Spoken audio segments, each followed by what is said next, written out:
Video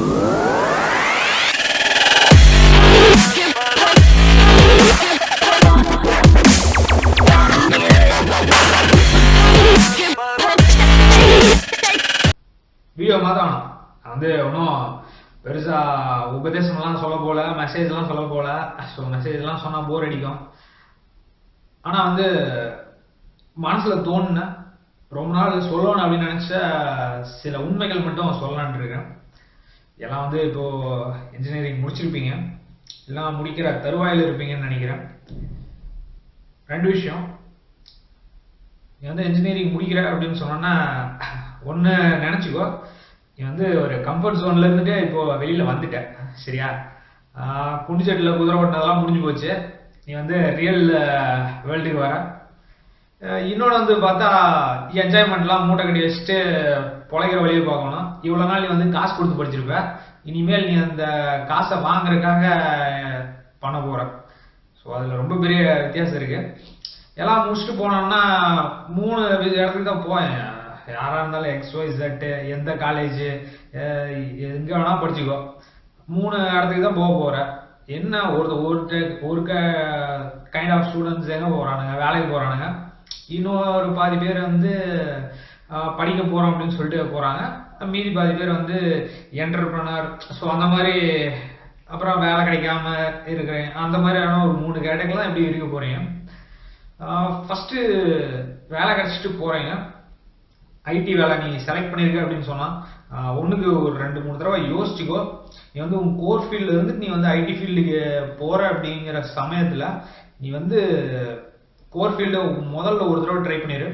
ஏன்னா வந்து ஐடியில் கூப்பிட்றதுக்கு டைம் இருக்குது. ஸோ அதில் வந்து நீ கோர் ஃபீல்டில் நீ தோத்துட்டாலுமே வந்து உனக்கு பேக்கப் வந்து ஐடி ஒன்று இருக்குது. ஸோ அதனால் நீ வந்து தாராளமாக கோர் ஃபீல்டில் ட்ரை பண்ண. ஐடி அப்படின்னு சொன்னால் மெருகேற்றிக்கோ.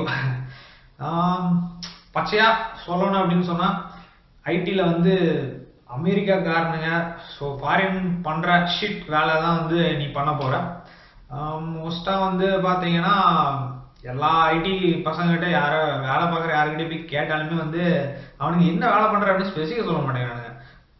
ரேங்காக சொல்லணும்னு சொன்னால் அவனுக்கு வந்து டேட்டா என்ட்ரி வேலை தான் பார்க்குறானுங்க. டேட்டா என்ட்ரி வேலையை வந்து அவனுங்க வந்து அப்படி பண்ணுறேன் இப்படி பண்ணுறேன் அப்படிம்பாங்க. கடைசியாக அதில் தான் வந்து முடியும். ஒரு 60% வந்து டேட்டா என்ட்ரி ஒர்க்காக தான் இருக்கும்.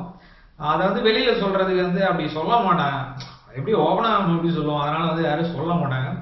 கோர் ஃபீல்டில் போ, செம்மையாக வேலை பண்ணு, நீ வந்து அப்படியே ராஜா வாழ்க்கை வாழலாம். சரியா? அடுத்து வந்து இந்த படிக்கிறோம், மேலே படிக்கிறோம், ஃபாரின்ல படிக்கிறோம் அப்படின்லாம் சில பேர் இருப்பீங்க. மேலே படிக்கிற, இந்தியாவில் படிக்கிற அப்படிங்கிற சமயத்தில் எல்லாரும் வந்து கேட்டு வேற மாதிரி நிறையா எக்ஸாம்ஸ் இருக்கு. ஆனால் வந்து ஒரு விஷயம் மட்டும் ஞாபகம் வச்சுக்கோ, அது நீ கான்ஃபிடண்டாக இருந்தால் மட்டும் நீ வந்து அந்த வேலையை பண்ணு, இல்லைன்னா பண்ணாத. என்னன்னா வந்து மறுபடியும் எம்இ வந்து எம்இ எம்டெக்கு, ஸோ இந்த மாதிரி எது ஹையர் ஸ்டடீஸ் வந்தாலுமே வந்து மறுபடியும் ஏபிசிடியிலேருந்து எழுத சொல்லி கொடுப்பாங்க அப்படிங்கிற ஒரு தாட்டில் இருந்தால் கண்டிப்பாக அந்த எண்ணத்தை விட்டுரு. ஹையர் ஸ்டடீஸ் படிக்கிறத விட்டுரு. நீ வந்து பாதி பேசிக் நாலேஜ் இருக்கு, நான் வந்து இன்னும் ஃபர்தராக டெவலப் ஆகும் அப்படின்னு தோன்ற ஒருத்தன் மட்டும் படித்தா போதும். அப்புறம் வந்து மறுபடியும் எம்இ படிச்சதுக்கப்புறமும் எம்டெக் படிச்சதுக்கப்புறமும் வந்து சரியான இது இல்லை அப்படிங்கிறதுக்கு ரீசன் என்னன்னா வந்து மறுபடியும் எனக்கு ஆரம்பத்துலேருந்து ஏபிசிடிஸ் கற்றுக் கொடுப்பாங்க அப்படின்னு நினச்சிட்டு வந்த அப்படின்னு சொன்னால் நீ வந்து ஏமாந்தான் போவ. அது வந்து ஒரு உண்மை. அது வந்து நிறைய இடத்துல யாரும் வெளிப்படையாக சொல்ல மாட்டாங்க. இப்போ நான் சொல்லியிருக்கேன், யார் எந்த அளவுக்கு எடுத்துக்கிறீங்களோ பார்த்துக்கோங்க. இன்னொன்று, வேலை இல்லாமல் சில பேர் இருப்பாங்க. இப்போ போகிற சுச்சுவேஷனை பார்த்தா நிறைய பேர் இருக்கிற மாதிரியான சூழ்நிலை தான் இருக்கு. நான் மட்டும் பெரிய இதா அப்படின்லாம் இல்லை, நானும் அந்த மாதிரியான ஒரு கேட்டகரியில் தான் இருக்கேன். நிறைய விஷயம் தமிழ்நாட்டு குறிப்பாக இந்தியாவில் ஓரளவுக்கு வந்திருக்கலாம். ஆனால் தமிழ்நாட்டில் இந்த ஒரு செக்மெண்ட் வந்து யாருமே ஒன்றும் டச் பண்ணாத ஒன்று இருக்கு. என்ன அப்படின்னு சொன்னால் கன்சல்டன்சி பண்ணுறது. நீங்கள் வந்து ஃப்ரீலான்சிங் நிறையா பண்ணுற இது வந்து தமிழ்நாட்டில் ரொம்ப கம்மி. ஃப்ரீலான்சிங் வந்து கொஞ்சம் எக்ஸ்ப்ளோர் பண்ணி பாருங்க. நான் வந்து நிறையாலாம் சொல்ல விரும்பல, ஆனால் அந்த ஒரு இடத்த வந்து இப்போ யாருமே வந்து அவேர்னஸ் இல்லை, என்னன்னு தெரில. அந்த இடத்த யாரும் டச் பண்ண மாட்டேங்கிறாங்க. அந்த இடத்துல டச் பண்ணால் நீ வந்து சம்பாதிக்கிறவனோட நீ வந்து நிறைய சம்பாதிக்கலாம். அந்த இது வந்து எக்ஸ்ப்ளோர் பண்ணி பாருங்க. இந்த வீடியோ உங்களுக்கு கிடைச்சதுக்கு அப்புறம் நீங்க அதை பத்தி என்ன தெரியல அப்படின்னு சொன்னாலுமே ஜஸ்ட் கூகுள்ல டைப் பண்ணியாவது ஒரு 2 விஷயம் கத்துக்கோங்க. இன்னொன்னு வந்து வேலை இல்லாத அப்படிங்கிறவங்களுக்கு வந்து இருக்கிறவனுக்கு ஒரு வேலை, இல்லாதவனுக்கு வந்து செய்யறதெல்லாம் வேலை. அவனுக்கு தான் வந்து உண்மையாலுமே மனதைரியம் அதிகமா இருக்கும்.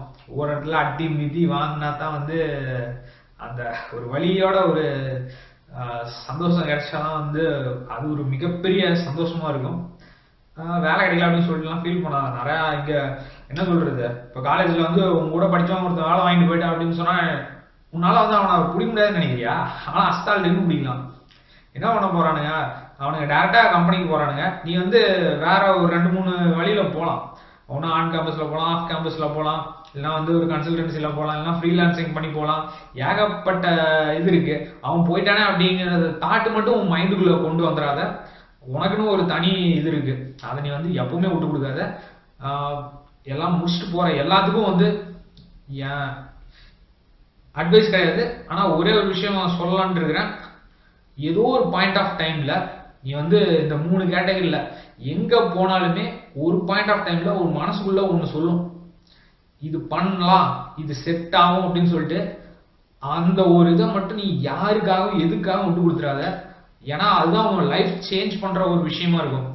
நல்லதா இருந்தா சரி, கெட்டதா இருந்தா சரி, எதுனாலுமே வந்து கெட்டதை மோஸ்ட் அவாய்ட் பண்ணிடு. ஆனா வந்து நல்லது அந்த ஒரு பாயிண்ட் ஆஃப் டைம்ல உனக்கு டக்குன்னு தோணும், நான் இதை பண்ணுனா நான் வந்து பெரிய ஆளா வருவேன் அப்படின்னு உன் மனசுக்குள்ள ஒரு விஷயம் தோணுது அப்படின்னு சொன்னா யாருக்காக விட்டு கொடுக்காத. அதுதான் வந்து உன்னை காப்பாற்ற போகுது. எல்லாரும் வந்து சக்சஸ் ஆக வாழ்த்துக்கள்.